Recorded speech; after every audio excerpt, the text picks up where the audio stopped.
Well, good day and welcome. My name is Scott Shearer. I serve as chair of the Department of Food, Agricultural, and Biological Engineering at Ohio State University. Today I'm going to be talking about blockchain, but it's difficult to talk about blockchain without talking about cryptocurrencies. So I put together a slide presentation that's going to kind of walk people through the basics. I'm going to connect the two and then talk about the implications for agriculture as we look down the road a little bit. For perspective, when we make major purchases, at least in this country, there's going to be an initiator that'll go through a bank transaction. One bank wires the money to a second or receiving bank, and then the receiver on the other end actually gets the funding. This is not unlike our credit cards if we think about money transfer in that respect, but we're going to talk about much greater sums of money in this type of system. The important thing is the bank-to-bank transfer occurs and there's a ledger. Now these ledgers are not public, okay? The feds are also involved in that through the SWIFT system. This is what makes the banking system work, and the concern has always been money being accounted for more than one time and fraud creeping into the system in some respects. If we kind of go back in time to December 2010, there was a paper produced by a gentleman by the name of Satoshi Nakamoto. Now, my understanding is that this person really doesn't exist. This was actually an anonymous paper, but this person proposed Bitcoin, which was a peer-to-peer electronic cash system, which kind of ushered in the era, if we will, of blockchain. Blockchain and we're going to say that the peer-to-peer electronic cash system are kind of one and the same in some respects, but we'll talk about the individual components of it. This graphic from Bitcoin, regarding Bitcoin, and again, Bitcoin is one of the cryptocurrencies, kind of begins with a gentleman by the name of Rob, and he's going to transfer 0.3 Bitcoins to Laura. Obviously, I borrowed this graphic from the website listed below. In any event, Rob opens his electronic or digital wallet, Bitcoin wallet in this case, and begins the transaction, and you kind of see the user and the machine side of things. And he's going to basically indicate how much, in terms of the funding that's going to be transferred, who it's going to be transferred to, the location, fills out the amount, and then there's obviously a fee, and he hits send. On the other side, the machine side, if you will, the money is going to move, at least in Bitcoin currency, through a process that includes a mining operation. The mining operation, and I'm going to talk about in a little bit more detail, is where a number of entities, if you will, are guessing to solve an algorithm, and when they do that, they can add a block of data to the blockchain. That's very essential to this process. The miner, or mining company then is rewarded by Bitcoins being credited to their account. And so I'm going to go through these steps a little bit later on and talk about all these possibilities. The important aspect of this is this entire process, transferring the money from Rob to Laura, takes place in a very compressed time frame. If we look at those wire bank transfers, those usually occur over a series of several days. And so one of the important aspects of blockchain and cryptocurrencies is the fact that transactions can take place very readily, and there is an open record or an open ledger that anybody can access. And those are really the two defining things that differentiate money transfer, in this case, in Bitcoin, between users. Specifically looking at blockchain. Blockchain is a number of transactions that are assembled into a block of data. Now, the interesting thing is about the transaction, there could be a lot of information about the transaction that gets encoded, but there is a hash value that's generated. Think of a hash as a function that takes the data and puts it into a string of characters that are unique.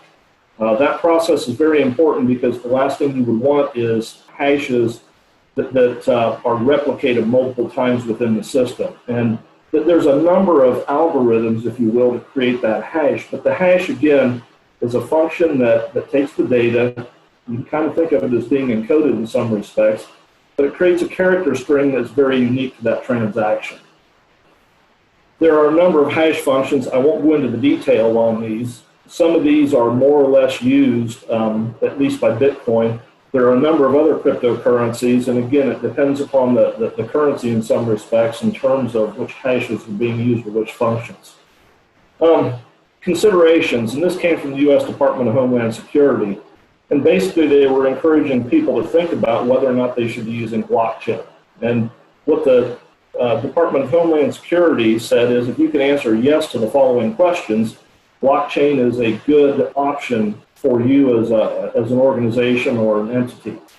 So do you need a shared consistent data store, if you will? In other words, a location where this data is going to be kept long term. Does more than one entity need to contribute data? Data records, once written, are never updated or deleted. Is that one of the requirements of the system? Sensitive identities will not be written into the data store. Now, currently under Bitcoin, this is not happening, but it could be in the future at some point, depending upon that data store. Are entities with write access having a hard time deciding who should be in control of the data store? And that's obviously one of the concerns that we have in terms of the management of any kind of data. You want a tamper-proof log of all rights to the data store. And so basically the Department of Homeland Security says if you answer yes to all these, then blockchain would be an option for recording transactions. I mentioned originally in that example that you saw in the graphic that it started out by the individual accessing his or her digital wallet. And I just want to make a few comments about the digital wallet. There's a lot of, at least companies supporting Bitcoin right now that make the digital wallet available on multiple platforms. In this case, this is iOS, if you want to think of it, the Apple platform, and it could be available on a smartphone. And so as users work through the process, they have to understand what's important to them when selecting their digital wallet. The mining equipment, I'm going to come back and talk a little bit about how data is added in blocks to blockchain. The mining equipment, you kind of think of it as a bunch of computers, if you will, in a warehouse someplace that are trying to guess the solution to this algorithm. The Bitcoin miners, and this is the hardware that's pretty common today in some respect, the Bitcoin miners are always guessing at the solution to this algorithm.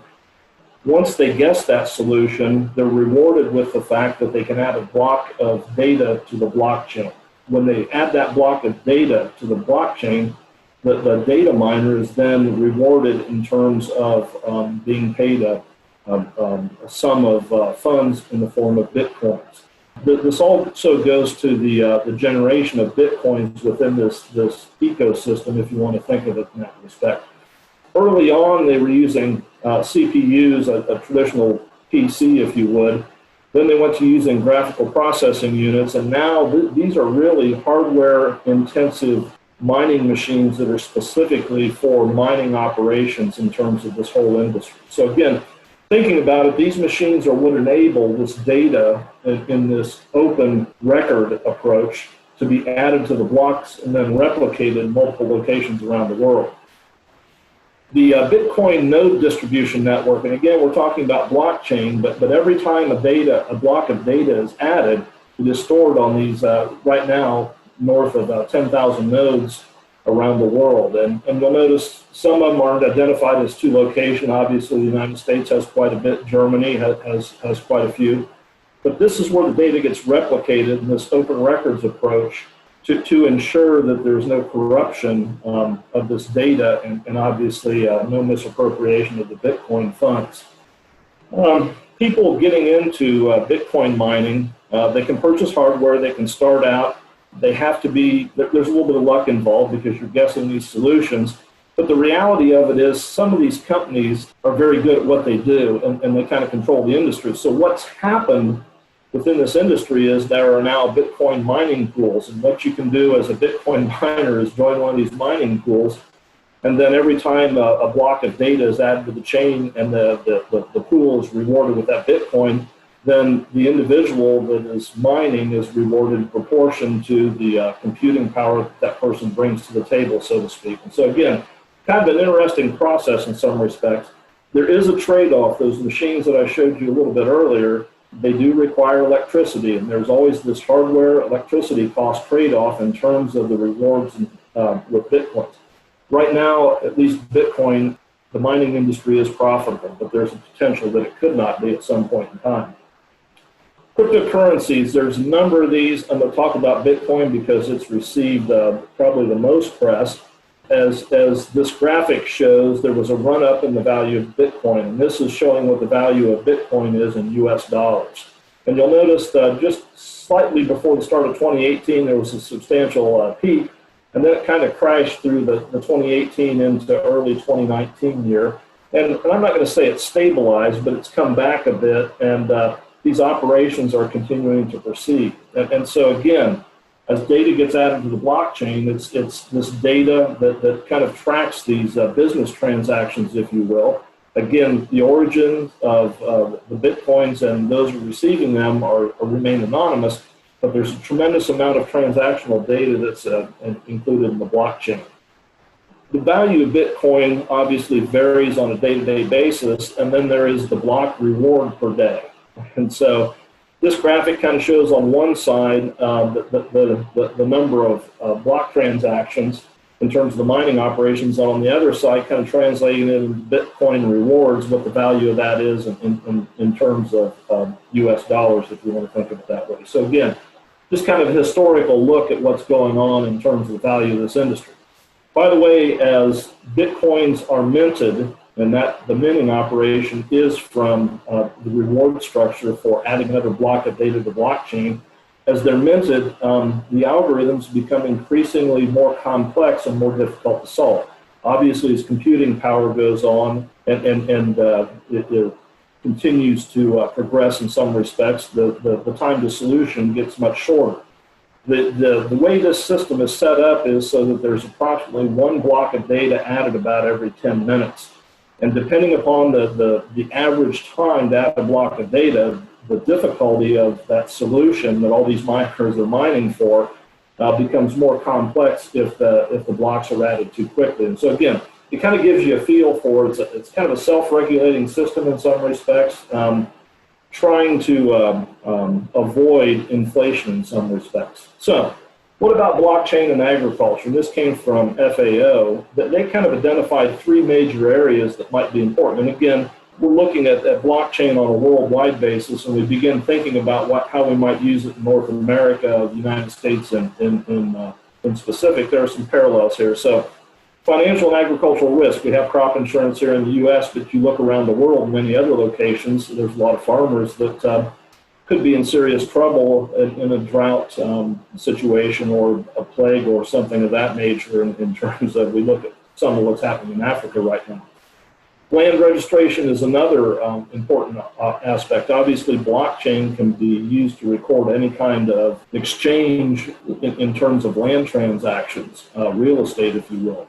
And then the one I think that's most important here is agricultural supply chains, transparency and traceability. A couple things, when we look around the world and think about smallholder farmers, in general, in some cases, when a farmer delivers their commodity to a processor, they may not be paid for a period of time. That could be 30 or 60 days, depending upon the verification process.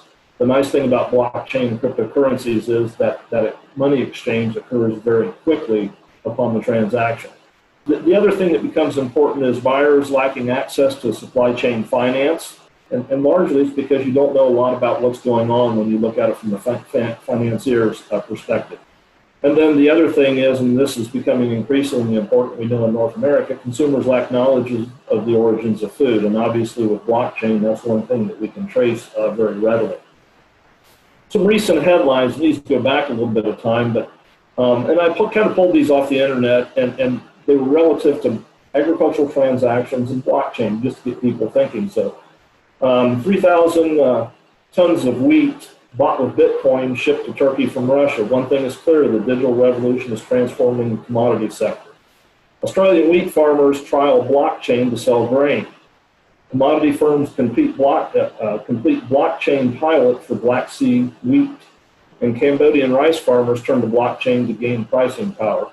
And so we think about things on a global scale in some respects. blockchain cryptocurrencies really have some significant value. One of the things I want to point to, and this comes from CB Insights, as most people might imagine, there's a lot of startup businesses. This kind of summarizes these businesses in terms of blockchain and cryptocurrency. So we got wallets and money services. We got person-to-person marketing and lending, merchant services, IoT, identity and content management, cryptocurrency mining, exchanges and cryptocurrency trading, enterprises, services and currencies, social and browsers, and then storage, security, and regulatory, capital market, financial services.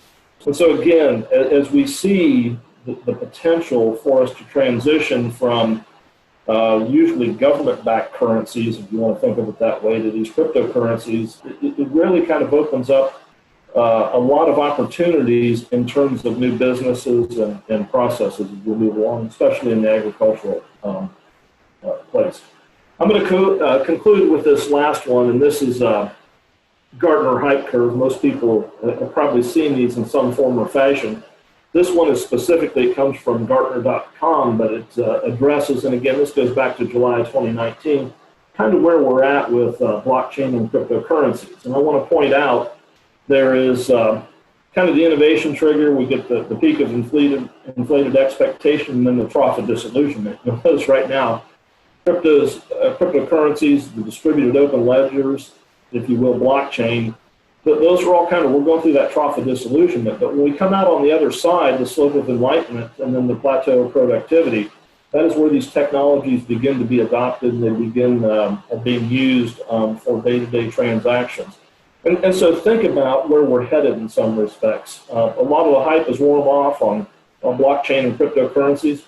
I'm going to argue that Bitcoin, while it's still very volatile in terms of value to the US dollar, if you want to use that as a metric of comparison, there is beginning to be some stabilization. So thinking or looking forward, I encourage those people in the agricultural sector, especially those people interested in digital agriculture and tracking the country of origin or even how food products are produced, grown, all the way to the consumer, that there are some there's tremendous potential with this technology, as well as we look at agricultural development around the world and begin thinking about smallholder farmers and the implications there. Well, I want to thank you very much for your time today, and look forward to panel discussions in the future and how I might be able to engage with those of you interested in learning more about some of the things I've talked about today. Thank you very much for your time.